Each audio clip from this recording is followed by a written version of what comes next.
Saya mengampu mata kuliah perkembangan kognitif anak usia dini. Perkembangan kognitif anak usia dini adalah kemampuan cara berpikir anak usia dini dalam memahami lingkungan sekitar sehingga pengetahuan anak bertambah. Artinya, dengan kemampuan berpikir ini, anak bisa mengeksplorasi diri mereka, lingkungan, dan juga alam sekitar sehingga memperoleh pengetahuan yang baru. Maka, pada mata kuliah ini akan dikaji hakikat perkembangan otak anak usia dini, teori kecerdasan anak usia dini, hakikat perkembangan kognitif anak usia dini, teori kognitif pada anak usia dini, isu-isu terkait perkembangan kognitif, bidang-bidang perkembangan kognitif, dan juga strategi perkembangan kognitif yang dimaknai dengan cara Saya mengawali perkuliahan di awal semester dengan terlebih dahulu membahas kontrak perkuliahan yang berisi deskripsi mata kuliah, bahan kajian, aturan, dan ketentuan yang disepakati bersama mahasiswa. Selanjutnya, saya juga menampilkan rencana pembelajaran semester agar mahasiswa mengetahui capaian pembelajaran yang akan dicapai di akhir mata kuliah ini. Bahan kajian, referensi-referensi yang saya gunakan, serta strategi dan metode juga tertulis dalam RPS ini. Pembelajaran apa saja yang akan saya lakukan selama satu semester juga sudah tertulis dengan jelas. RPS ini kemudian dibagikan kepada mahasiswa sehingga setiap pertemuan mereka sudah memiliki gambaran terkait materi yang akan dibahas bersama. Saya juga telah menyiapkan modul pembelajaran mata kuliah perkembangan kognitif yang saya susun sendiri dan disahkan oleh pihak fakultas. Di dalam modul ini, mahasiswa akan memperoleh materi dan dapat mengerjakan soal latihan yang kemudian akan menunjukkan sejauh mana pengetahuan mereka terkait mata kuliah yang dibahas. Di sini sudah tertera materi-materi apa yang akan dibahas selama satu semester di dalam mata kuliah perkembangan kognitif anak usia dini. Kemudian, untuk evaluasi, saya telah memiliki format khusus yang transparan dan juga objektif.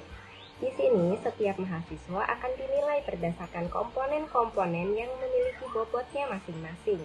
Komponen tersebut diantaranya komponen tugas, UAS, keaktifan, kehadiran, dan juga sikap. Di sini mahasiswa dapat melihat berapa nilai mereka di setiap komponennya. Untuk media komunikasi antara saya dan mahasiswa, saya menggunakan WhatsApp Group, Google Classroom, dan juga Zoom Meeting. Begitu juga untuk media pengumpulan tugas, saya menggunakan Google Classroom dan juga Quizzes.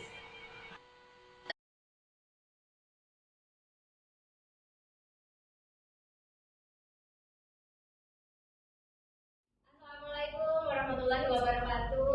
Waalaikumsalam warahmatullahi wabarakatuh. Alhamdulillahirabbil alamin. Hari ini bertemu lagi dengan Bu Hikmah dalam mata kuliah perkembangan kognitif.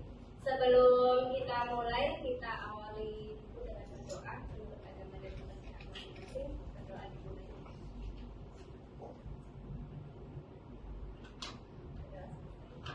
Gimana, apa kabar? Baik. Coba kita berdiri sekarang. Oh, haus.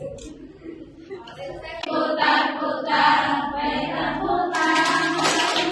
tangan diputar-putar, peganglah bahu. Kita Tangan diputar-putar, peganglah lutut. Digoyang-goyang, goyang-goyang, goyang-goyang.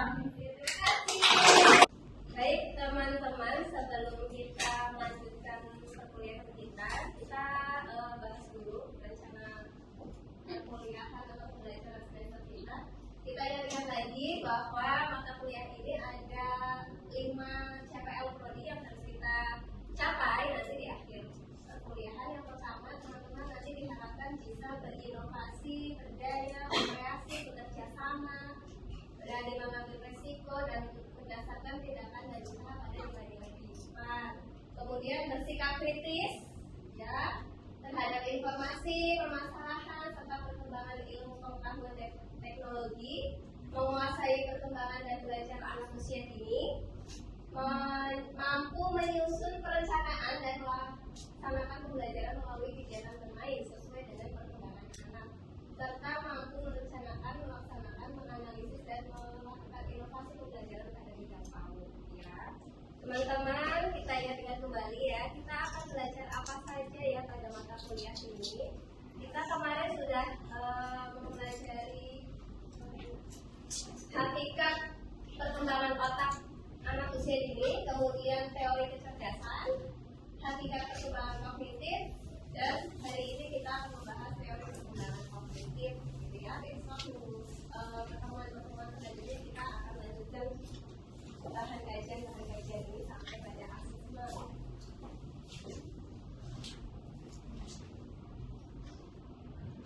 Baik.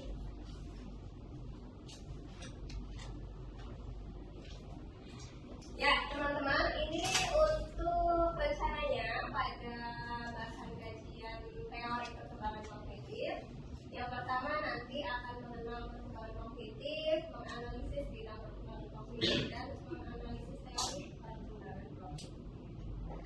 Baik, teman-teman, kalau mendengar kata kognitif, apa yang ada di benak teman-teman?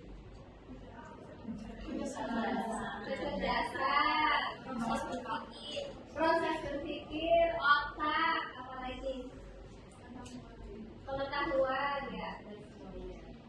Kemudian ada yang tahu tokoh kognitif yang terkenal?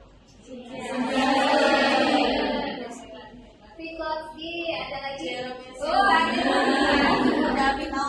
Ada sebutan tolong. Baik teman-teman, ya terima kasih. Kita mulai dari yang pertama, kita coba kaji perkembangan kognitif menurut teori dari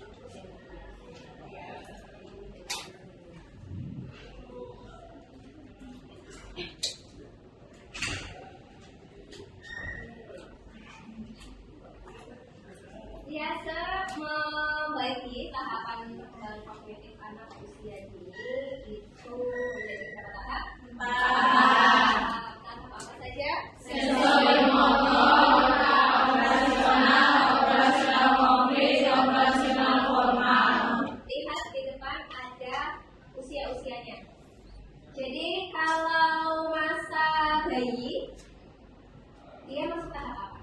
Sensori, motor. Kalau TK, Operasional. dan tahu ya jadi perbedaannya. Nah, teman-teman nanti perlu memahami setiap tahapan ini. Jadi sensori motor itu karakteristiknya seperti apa, kemudian operasional karakteristiknya seperti apa, perlu dipahami. Terutama kalau untuk anak usia dini, kajian kita kan untuk anak usia berapa? 0 sampai 6 tahun atau 0 sampai 8 tahun menurut kebijakan internasional ya. Berarti yang kita kaji khususnya itu perkembangan kognitif tahap apa saja kamu? Sensori, motor, operasional. Kita semuanya.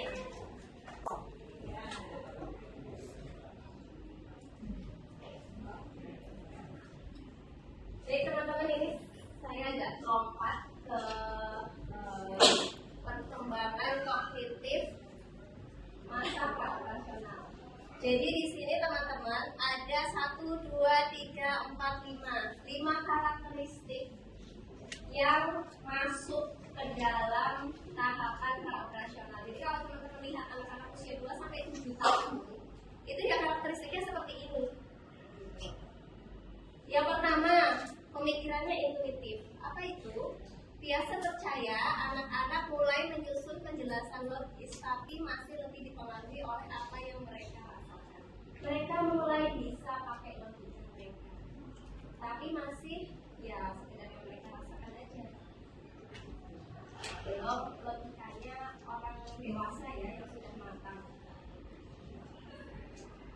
Kemudian yang kedua, pemikiran transduktif. Pemikiran itu kan ada induktif, ada deduktif, dan juga ternyata ada transduktif. Pemikiran yang menghubungkan satu pengamatan tertentu dengan yang lain dengan menciptakan hubungan sebab akibat di mana tidak ada maksud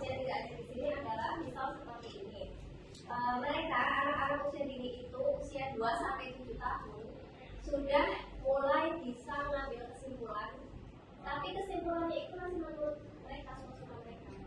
Misalnya ayahnya setiap pulang itu jam 8 malam ya, pulangnya malam ya. Ayah pulangnya malam jam 8 dan setiap ayah pulang itu ibunya selalu bilang, yuk ayah pulang, berarti ini sudah waktu tidur. Suatu hari ayahnya pulangnya sore nih jam 5. Kemudian anak tersebut, anak usia 2 sampai 7 tahun itu mengambil kesimpulan, oh ayah pulang dari sudah bisa mengambil kesimpulan tapi masih salah. Ada bayangan ya? Itu anak-anak usia dini. Jadi memang mereka bisa mengambil kesimpulan tapi kadang-kadang masih salah. Nah, peran orang dewasa di sini adalah meluruskan serta kalau misal memberikan definisi atau penjelasan itu benar-benar yang pasti. Oh ayah itu pulangnya jam 8, kamu tidurnya jam 8, bukan itu jam 8 malam. Kalau sekarang masih ada waktu jadi berikan penjelasan sambil membantu anak-anak karena mereka sudah mulai bisa mengambil kesimpulan. Yang ketiga egosentris, ini udah terkenal ya, ada yang tahu? Egois, samakah egosentris dengan egois? Beda. Bedanya apa? Belum bisa memandang dari pendapat orang lain. Jadi anak usia 2 tahun itu belum bisa memandang sesuatu dari sudut pandang orang lain. Yang benar tuh ya sudut pandang dia. Misalnya ya, teman-teman pernah ya mungkin lihat anak usia dini itu main petak umpet. Yang diumpet itu cuma kepalanya gitu dibagi-bagi. Tapi dia merasa aku sudah tidak kelihatan karena dia tidak bisa melihat. Itu anak usia dini. Kalau usia dewasa mungkin bisa memahami. Kalau belum bisa berarti masih usia berapa? 2 sampai 7 tahun. Yang keempat animisme, nah ini banyak sekali terlihat, apalagi kalau sedang main animisme ini memberikan sifat manusia seperti pikiran dan niat untuk benda mati atau alam.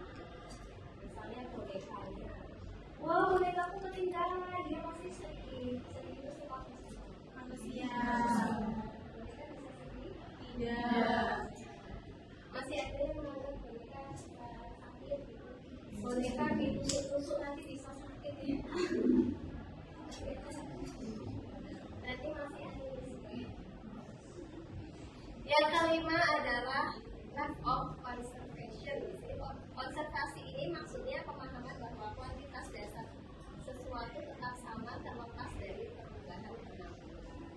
Jadi itu adalah pemikiran konservasi dan usia dini masih lemah. Jadi anak-anak itu belum bisa membedakan mana yang lebih banyak atau mana yang lebih sedikit. Kalau diubah wadahnya atau bentuknya seperti itu, contohnya kayak gini. Teman-teman kalau menuang air ke gelas yang sama kan ke gelas sama ini. Tapi kalau salah satu gelas itu volumenya sama, dipindahkan ke gelas yang lebih lurus, tingginya kira-kira akan sama atau lebih tinggi. Dan anak usia 2 tahun itu menganggap hal tersebut atau menganggap yang lebih banyak di antara keduanya itu adalah yang lebih tinggi. Mereka belum mampu menerima bahwa itu sama aja.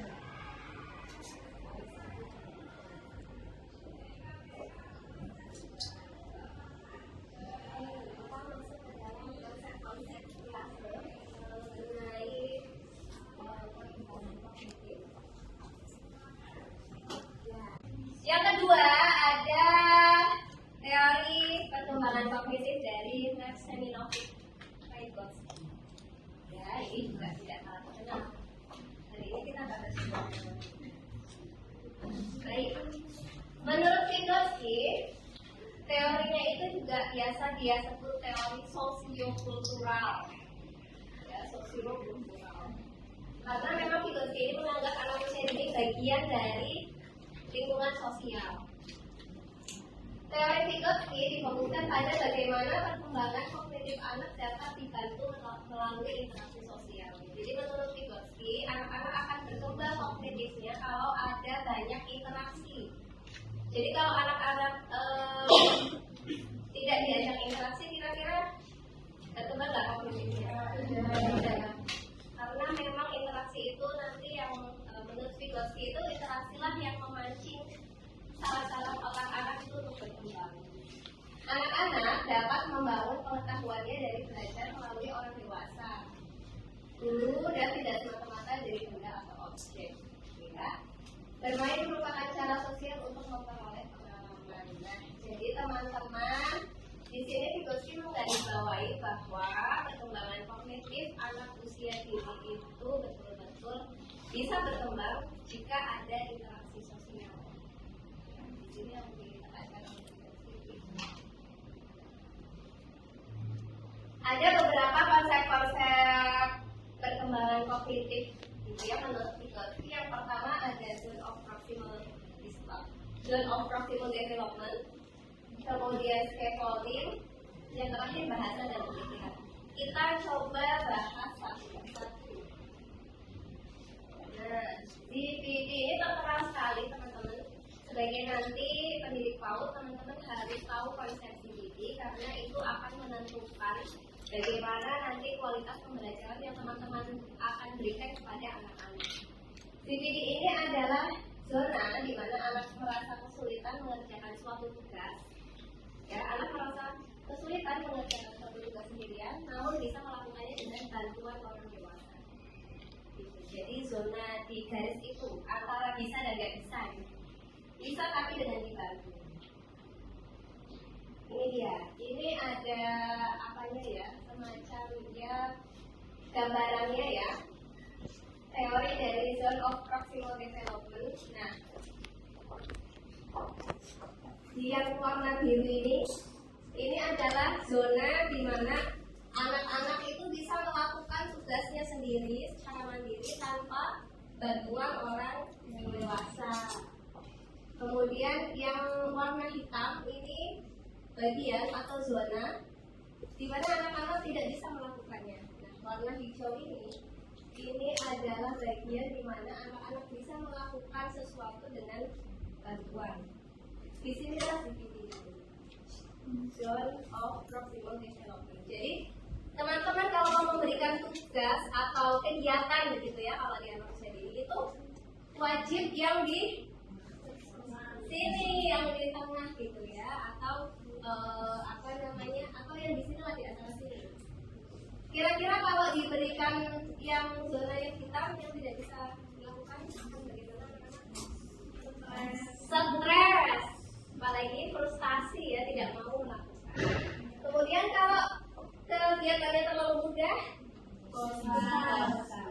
Jadi berikan kegiatan yang ada tantangannya, tapi tantangan tersebut tidak bikin stres gitu kan. Sampai di sini bisa dipahami? Masalah. Dan zona proximal development setiap anak itu berbeda-beda, tidak sama. Harus kita cari tahu gimana nih CPD. Di konsep CPD ada bantuan gitu ya yang diberikan supaya anak-anak mampu mengerjakan sesuatu. Nah, bantuan itu namanya scaffolding. Scaffolding ini adalah pemberian bantuan kepada anak secara bertahap pada awal pembelajaran, kemudian mengurangi bantuan tersebut untuk memberikan kesempatan kepada anak agar mampu mengambil alih tanggung jawab yang semakin besar setelah mampu mengerjakan sendiri. Jadi bantuan yang diberikan kepada anak itu bukan bantuan yang sembarangan, yang apa-apa dibantu, nggak bisa bikin lingkaran, kok sini dibantuin begini. No, bukan seperti itu. Yang harus dilakukan adalah scaffolding ini.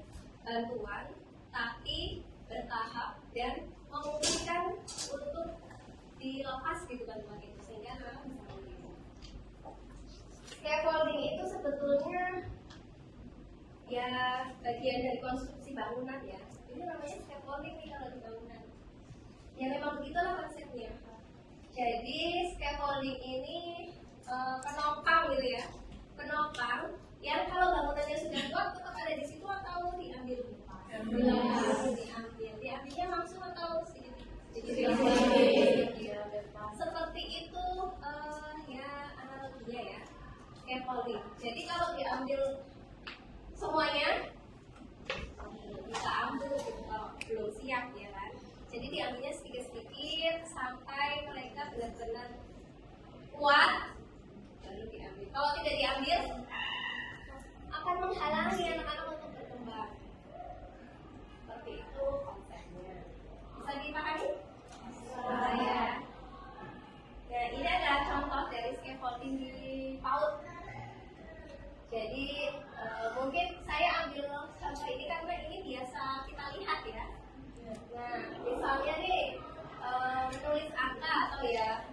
mulai belajar mengenal angka begitu.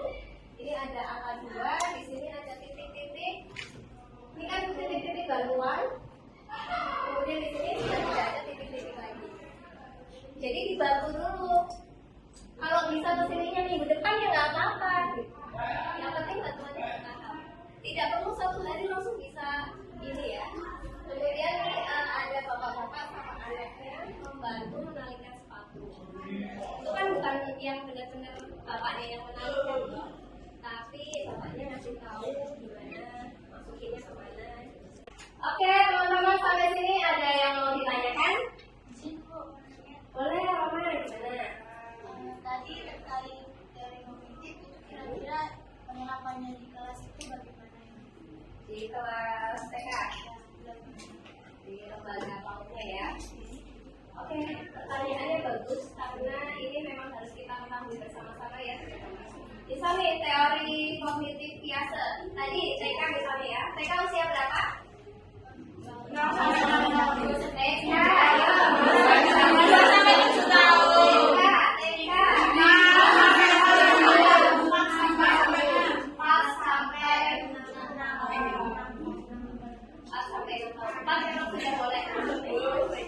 Berarti anak TK itu masuk ke masa apa? Tahap apa?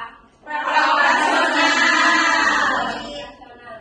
Tadi dari penjelasan tadi, tahap praoperasional itu kira-kira yang teman-teman ingat karakteristiknya apa? Itu karakteristiknya.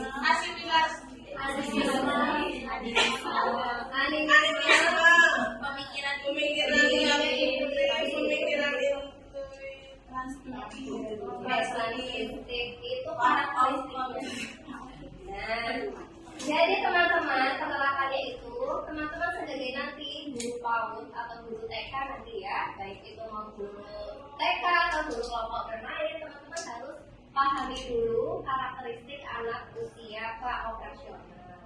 Kemudian nanti teman-teman kalau sudah paham tetap harus mencari tahu. Kalau menurut Vygotsky tadi apa yang beda-beda setiap anaknya? CPD-nya buat apa ya kira-kira Pak harus dicari tahu setiap anak? Agar tahu tahap perkembangan. Agar tahu tahap perkembangan anak, gitu ya. Dan kita tahu gitu mau mulai dari mana untuk menstimulasi anak. Gitu. Jadi kita cari tahu dulu CPD anak itu masing-masing sejauh apa. Kira-kira gimana caranya tahu ya di lembaga PAUD itu gimana caranya kita tahu sebagai guru ini anak-anak ini perkembangannya tahapannya masih gimana ya? Tes, assessment, betul sekali. Melakukan assessment awal. Assessment itu adalah ya untuk melihat gitu ya, mengetahui sejauh mana perkembangan masing-masing anak. Nah kalau sudah tahu masing-masing anak itu perkembangannya gimana, oh ternyata ada anak yang sudah kenal huruf A, ternyata ada anak yang belum kenal sama sekali. Nah ini kita bisa mulai untuk menstimulasinya dari yang mereka tahu gitu ya, dari yang mereka bisa dulu. Tadi kan konsepnya sesuai CPD ya, kita tidak boleh memberikan kegiatan yang terlalu susah untuk anak gitu, untuk setiap anaknya. Dan kita juga diharapkan ya tidak memberikan kegiatan yang membosankan gitu atau terlalu mudah gitu buat anak. Jadi penerapannya yang pertama teman-teman harus tahu dulu, kenali dulu masa-masa praoperasional itu karakteristiknya apa saja. Silakan dibaca lagi seperti apa supaya teman-teman siap gitu nanti menghadapi anak-anak dengan karakteristik tersebut. Ya, kedua teman-teman juga harus tahu CPD masing-masing anak sehingga teman-teman tahu mau memulainya itu dari mana untuk memberikan kegiatan. Bisa dipahami? Teman-teman sudah masuk ya di kuisnya. Jadi Bu Iqbal sudah membuat satu kuis nanti ini untuk melihat apakah teman-teman tadi bisa menyimak dengan baik pemaparan yang sudah Bu Iqbal jelaskan gitu. Nanti silakan ada sepertinya 10 soal yang teman-teman perlu jawab. Nanti akan terlihat di sini skornya ya, siapa yang tertinggi, siapa yang terendah, yang terendah nanti perlu baca lagi. Siap ya?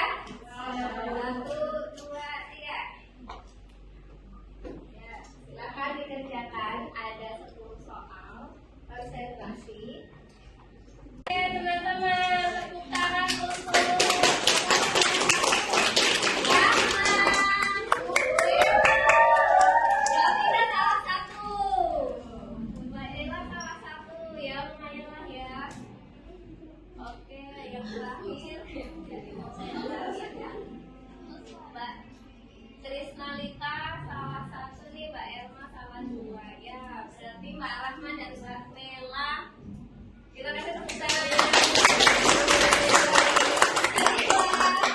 Teman-teman, berarti teman-teman ini sudah banyak yang bisa menjawab ya. Artinya teman-teman sudah mampu, sudah ada pemahaman begitu ya terkait teori-teori perkembangan kognitif ya. Mohon dipertahankan dan tetap membaca. Bu Hikmah juga sudah upload materi ini perkembangan kognitif di YouTube. Nanti bisa teman-teman, terutama yang tadi masih banyak salahnya itu untuk nonton lagi penjelasan ulangnya ya, supaya bisa sama gitu pemahamannya banyak seperti Mbak Rahma dan Mbak Mela.